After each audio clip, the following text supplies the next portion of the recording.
আপনাদের যে একটু আগে একটা জিপিএস ট্র্যাকার দেখাইছিলাম, একটা ডিভাইস যেটা বাইকের সাথে কানেক্টেড থাকতে হয় ব্যাটারির মাধ্যমে, সেই জিনিসটার এখন এই জিনিসটা আমি এমনভাবে আমার বাইকে সেট আপ করছি, সেটা হচ্ছে বাইকের যখন চাবি অন করব তখন শুধুমাত্র ডিভাইসটা অন হবে, বাইকের চাবি অফ করলাম ডিভাইসটার সাথে সাথে বন্ধ হয়ে যাবে। আপনাদের একটু আমি এক্সাম্পল দেখাই ফোন থেকে, এটা তো আর খুলে দেখানো সম্ভব না। এই যে এটার যে অ্যাপটা আছে, ট্র্যাকারের যে অ্যাপটা আছে, অ্যাপটাতে ঢুকে আমি এখানে রিফ্রেশ দিই। রিফ্রেশ দিলে আমার এখানে নোটিফিকেশন এসে পড়ছে বাইকের পাওয়ার অফ হয়েছে। এই দেখেন নোটিফিকেশন আসছে বাইকের পাওয়ার অফ হয়েছে।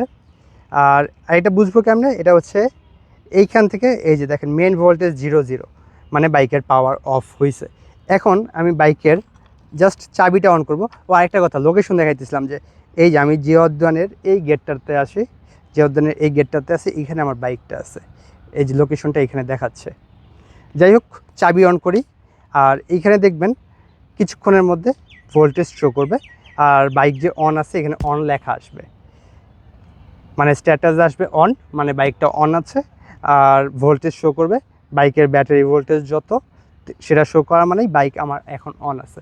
বাই এনি চান্স আপনার বাইক যখন চুরি হবে, চুরি হওয়ার সাথে সাথে আপনার বাইকটা তো চোর চালায় নিয়ে যাবে। আর যখন এখান থেকে কানেকশন দিবে বা যেইভাবেই কানেকশন দিক, বাইকের ভোল্টেজ পাওয়ার সাথে সাথে আপনার এখানে নোটিফিকেশন আইসা পড়বে বাইক অন আছে।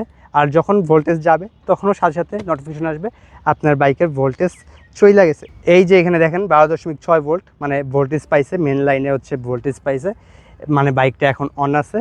আর এইখানে স্ট্যাটাস আসছে ওপেন, মানে বাইকটা অন আছে। আর এখন যদি আমি বাইকটা চালানো শুরু করি তখন এই যে এখানে লেখা আছে স্টিল, এখানে দেখেন ভালো করে লেখা আছে স্টিল, এখানে তখন আসবে ড্রাইভ লেখা। এ হচ্ছে এই জিপিএস ট্র্যাকারটার সুবিধা। যদি কারো এই জিপিএস ট্র্যাকারটা লাগে আমাকে ইনবক্স করতে পারেন, লাগানোর সিস্টেম বলে দিব। আপনার বাইকের একটা ওয়ারিংও কাটতে হবে না, জাস্ট খালি লাগিয়ে রাখবেন। আপনার ডিভাইসের মাধ্যমে আপনার বাইক লক আনলক সব কিছু করতে পারবেন। গাড়ি হইলে গাড়িতেও পারবেন। গাড়ির ওয়ারিং সিস্টেমটা আমি জানি না, বাইকেরটা আমি জানি। গাড়ির কোনো ওয়ারিং মিস্ত্রির কাছে নিয়ে যাওয়া আপনি ওটা করায় নিতে হবে। আমি ওয়ারিং মিস্ত্রির ফোনে বলে দিব কীভাবে কী করতে হয়। ধন্যবাদ সবাইকে এতক্ষণ সাথে থাকার জন্য। দেখা হবে নতুন কোনো ভিডিওতে। আজকে ভিডিওটা এখানেই শেষ করতেছি। আল্লাহ হাফেজ।